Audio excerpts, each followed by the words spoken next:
بسم الله الحمد لله وثناء الله والصلاة والسلام على رسول الله صلى الله عليه وسلم. markan koreyta golaha wasiirada koonfur galbeed uu hogaaminayo wasiirka arrimaha gudaha mudane Cabdullaahi Xaaji odayaalka dhaqanka koonfur galbeed amba duubabka dhaqanka koonfur galbeed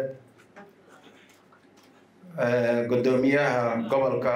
Shabeellaha Hoose gudoomiyaha degmada Baydhabo aqoon-yahaniinta bulshooyinta xuquuq galay dhamaantiin maysin lana assalaamu calaykum waraxmatullaahi wabarakaatuh. salaan kadib runtii barnaamij qiimo badan waaye barnaamij ummadda Ingiliinka adeeg liin baahan waaye runtii aan dhooyana lamada qiibood oo meelanka baran aqoon-yahaniinta oo haddii aryan maysin lana jasaakum allahu khayran wa jasaan raallo hada ilmaan hadal marka jaroomay adigoo ay la taliyaha madaxweynaha koonfur galbeed qiibtiisa dhismaha dowladaha hoose suna sugsagoone aan salaamay walaalkay haddii unayna dhaqanka runtii dhisida daadihiinta dowladda iyada handhooyaan laakiin may ku qabnaa dood eedan fara badan ku qabno qaabka uu dowladaha hoose leendhisahay amba degmooyinka leendhisahay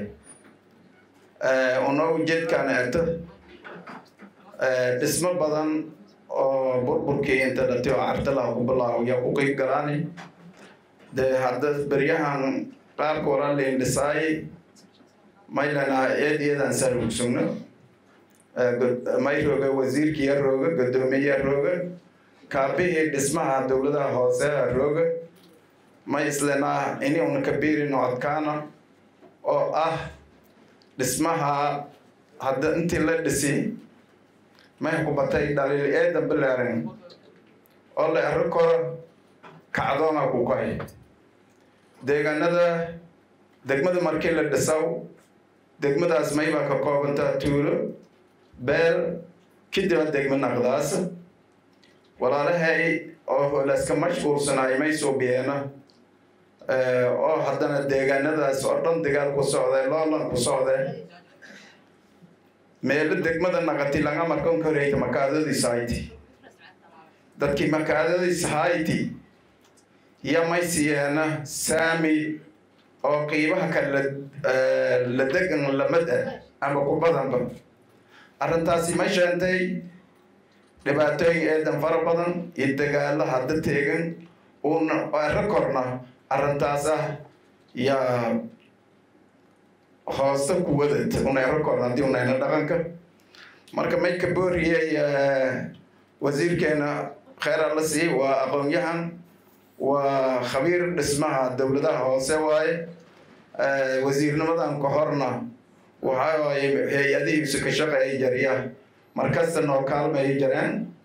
marka arrintaas siinka hoos batimo ishi deegaanada sawale walayn qiibsade degmo kasta suwa walan qiibsadaas sidii walan qiibsadaasi ay lagu barnaaya lanoona dhaqanka haddii unayna hal weydiiyey dadka odayaalka dadka deegaankaas degan hal weydiiyey sidaas haddii la weero walba ma hadlaawayaan lan walba mana kulludu xaqiina xaqa u hele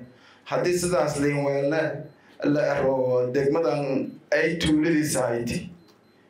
reer qasaa tuuladiisa hayti tumi ikowaysiyoy saqaalka kalena dadka kale deegaanada kale ku jeeday barrafalkasiyo marka arrintaas ma sheentay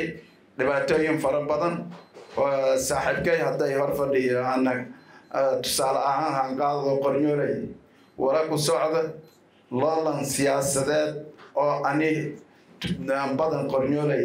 iska haysadaan walaaladana reer jiidi iyo reer garre walowal kale ka hoos yaraan una ogsugno marka taas ay ku biyoelan eedan mahadsantiin dhallinyaradana oo qiimaha badan oo aqoon-yahaninta oo haqaban qaabiyeena runtii kuma naqaana وزير كان شرفت له وني أزمي إيوني هيادني أزمتي لمانتي وما إلا جزاكم الله خيرا وجزاء إذ يدا ما زنتين هذا وبالله توفيق